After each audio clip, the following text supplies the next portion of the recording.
Yo, yo. Hey, how you doing, brother? What's going on, man? What's going on with you? Man, just finished watching that game. Week week 4 is in the books, man. So I know you ready because you sent me that. You sent me that message. You like, I'm ready to go. I'm gonna let you go in. Go ahead. Yeah, man. I wasn't too surprised. Because we didn't get to record the preview video, but I know that, like I said, I think we even talked about it after last week's game. I said I don't see no way that the Saints come in here after losing 2 games straight to pretty good teams to start the season 1-3. I just didn't see it. I didn't see it happening. Them coming in losing. So I figured that we was gonna. I figured we was gonna lose anyway. Did I think we was gonna lose like that? Nah. I gotta say I was little. If I remember, at first I was giving the defense actually a little bit of credit, during that first quarter of the game because it was like, okay, they're not playing that bad. They just can't make a stop.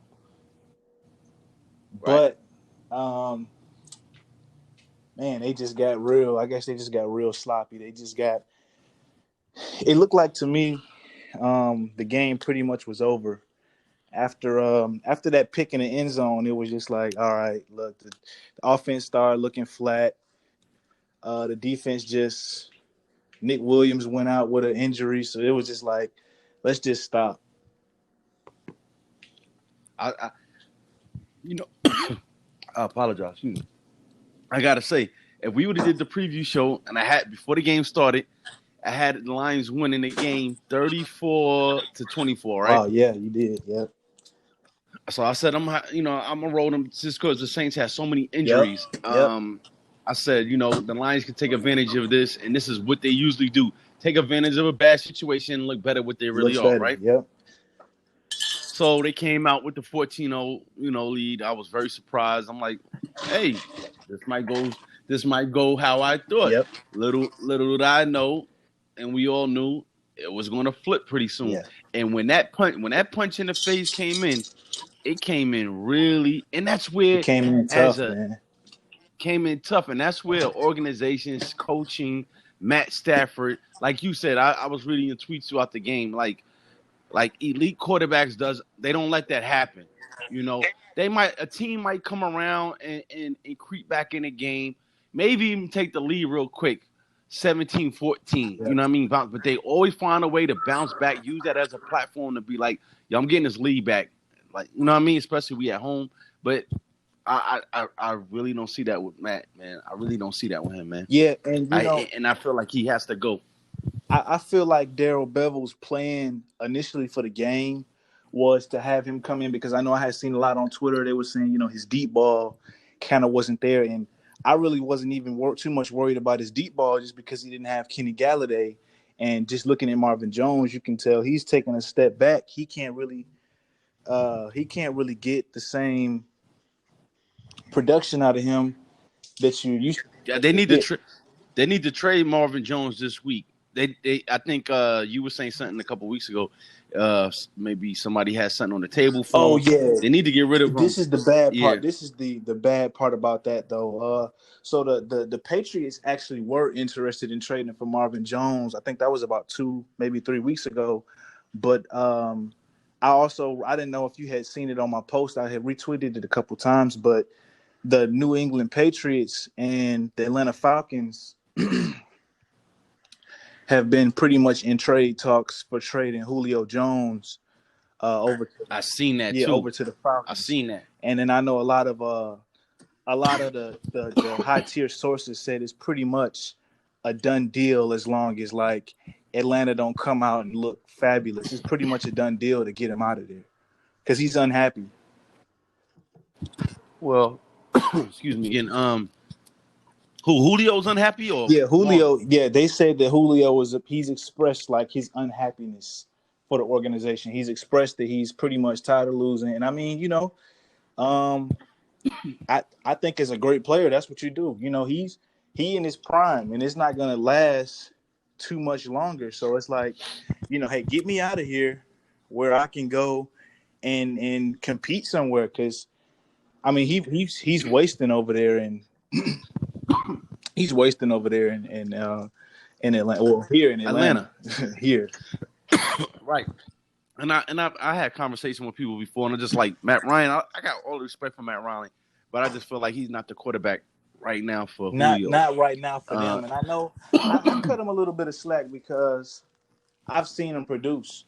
I've seen him produce with, a competent offensive coordinator, an incompetent defense. I've seen him produce, but yeah, they just having some bad breaks there. I think they probably going to make a coaching change too because they can't get rid of Ryan. His cap number is ridiculous. But what I did see through the game is, like I was saying, I noticed Bevel probably wanted to get the deep ball going, and you seen Stafford taking a lot of shots downfield early, which I was thinking at first was going to be good. I even pointed out on Twitter he made 2 really good throws, one to Swift and who's that one to? Was it Jesse James or had that came yet? It might have been the Jesse James one. If not, he also made a good one to Galladay. Yeah, it was to Galladay. Jesse hadn't came yet. And he had made 2 really good throws, and I was liking what I seen. Even when Breeze, which is a rare pick, so that was good too.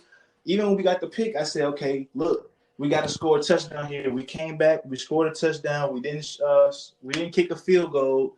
So after the 14-0, that was my time to just sit back. I just sat back and I said, well, look, I know how they're getting ready to do this.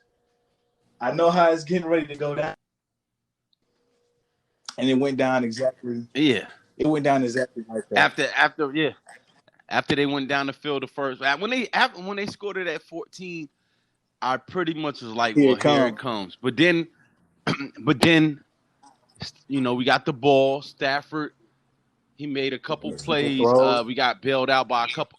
Yeah, we got bailed out by a couple calls, that pass interference down the field. Yeah. And then it was right after the pass interference. It was like that's when that pick came. Yeah.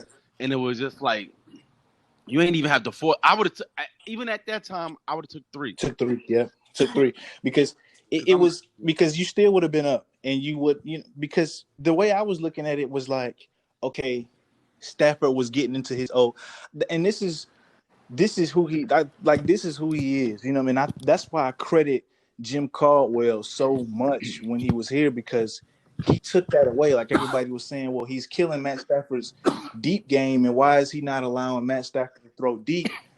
That's because you don't want to let Stafford get too pass happy. You don't want to let him get too pass happy to where he feels like he can shoot it down the field as much as he wants, because that's when the picks come. That's when his decision making gets bad. That's when the heroics come in, and that's when he just starts to, make bad decisions. And right there, sheesh, it was a bad pick. Yeah, because right before that, I know you like the James catch, but that was a horrible pass. It was it was a horrible pass, and I still gave him credit. If he catches it, it was a terrible pass, because I forgot what cornerback that was, but if he had just got turned around in position maybe a little bit more, that was an interception right there. It was. And like I said, he was pressing it even with the pass interference. I felt like he got bailed out on that, even though it was pass interference, but I felt like it was other options. You were getting desperate. Like you felt like I kind of felt like he was like, yo, game is on me right now. If I don't make something happen on this, then we're I'm gonna lose the game. Like, but that's where that pressure comes in. That's where you could tell the composure of a good quarterback. It's kind of funny. We joked yesterday. We seen a tweet with him sleeping in the house. Whatever his lady put out a tweet talking about he's sleeping in the house. It was like, oh, he wish he was watching game film. But yeah, it's like, come on, like, yo, like, that's what we want you to do. We want you to be in these books, because a lot of mistakes that Stafford makes, I could tell. Not saying he doesn't study, but I don't know if he studied like how the Matt, like the Peyton Mannings was, like the Brady's was, like.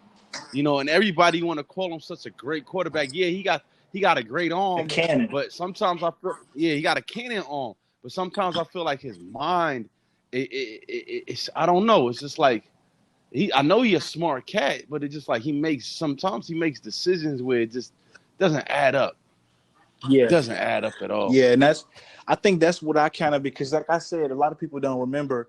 I didn't even have Twitter at that time, but I was one of the biggest Stafford fans probably around. I think it was like Jim Caldwell's second year. I was probably one of the biggest like Stafford supporters, because I remember at one point in time when Jim Caldwell was here, I remember people was like spitting on Stafford jerseys, and they was calling for his head. It was almost time for him to get an extension, and people was they was giving up on him.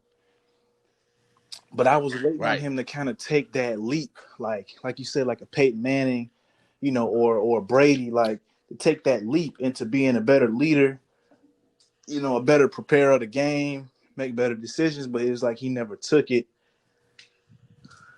Right. He hasn't. And I'm the same way. I was the biggest Stafford supporter at one point a couple years ago.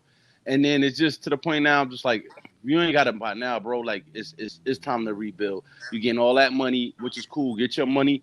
But you got to go somewhere where they can help you out a little bit better, because Detroit's not doing it. We can't do it right now. We can't afford to have this bad defense and not enough great quality elite play at quarterback. You know what I mean? Yeah. So Well, I wanted to ask you, how did you feel about? I mean, one thing that really bothered me, the announcers, man, the commentators. It was kind of like I forget. I think it was one of the guys. He played for the Saints, but he was just kind of. yeah, Jonathan Vilma. Yeah, he was annoying. He was very annoying, and they shouldn't do that. They shouldn't put players like that used to play for a Yeah. certain team that has some kind of allegiance with a team and let him announce that game like that. That's whack. Yeah, it was. It The was. whole It game was. was I mean, annoying. in the beginning, it was kind of like, okay, he's just pointing out just the mistakes, but then it was kind of like, oh man, this dude is really. It sounded like he was really going for the Lions, man. It was like, oh man, they can't do anything right. Well, oh, they can't score here. That's not. It was like, dang, man. Yeah, he was terrible. I was trying to mute the game, but then I'm like, I gotta listen. Gotta But it listen. got to the point, especially when it got to the end of the game when they had control of the game, and then you could tell he kind of got nervous, like at the end when the Lions were coming back. He kind of like was like, like you know what I mean. He kind of was like, oh, I hope this doesn't turn into their favor. So now I'm literally looking at you like, you playing that one side Yeah, affair. Because I remember when we got the 2-point conversion. At first, he was like, "Yeah, that doesn't make sense." And I wasn't a fan of the call either. But when he did get it, he was just kind of like, "Oh, like all right, like this could get serious if they get the ball back." Stafford run down the field, get that touchdown. They scored a touchdown with the field goal. yeah. Game over. Like you You know what said, I I mean? heard him getting kind of nervous because I remember it was a play when they thought Amani had gotten they thought he got an The interception, and pick, the dude was like, "Yeah, well, yeah, there's an interception there." He was like, let's see if he caught it first." And he didn't catch it, but yeah. it was like, "Dang, bro, let him get it, man, dang." He was not for, and like you said, I think in the beginning of the game he was kind of neutral, especially because we came out just kicking butt. Yeah, That yeah, that first two possessions, and then with the interception, it was like we was kicking butt. So you had nothing to do but be neutral at that point. respect that. Yep. Yeah, but then after that, when the Saints came and was putting they will on us, he was just like, now he was gloating. It was like, you doing too much now, brother. But it is what it is. So what happens when you don't win? When you don't win, things like that happen. So When you you, can't really that's what complain. it is, because honestly, when you and I probably, what, I know I'm a little bit harder probably on the Lions just because I watched it. I mean, of course I watch other football teams, but I watch them the most, and it's like I probably could look at every team and find bad stuff that they do on a weekly basis, a yearly basis, but it's like if you're a winning team, it's kind of like it don't matter. Like I Right. remember when the Eagles won the Super Bowl, their secondary was terrible. They never had quarterbacks over there, and it was like nobody cares because they had push up front, they had pass rush, and so they had won the Super Bowl. So it's like, what can you really say? Right. So it's like Right. when you win, And it kind of takes care of all of that you don't do. right. And on that note, hold on, give us a second for some uh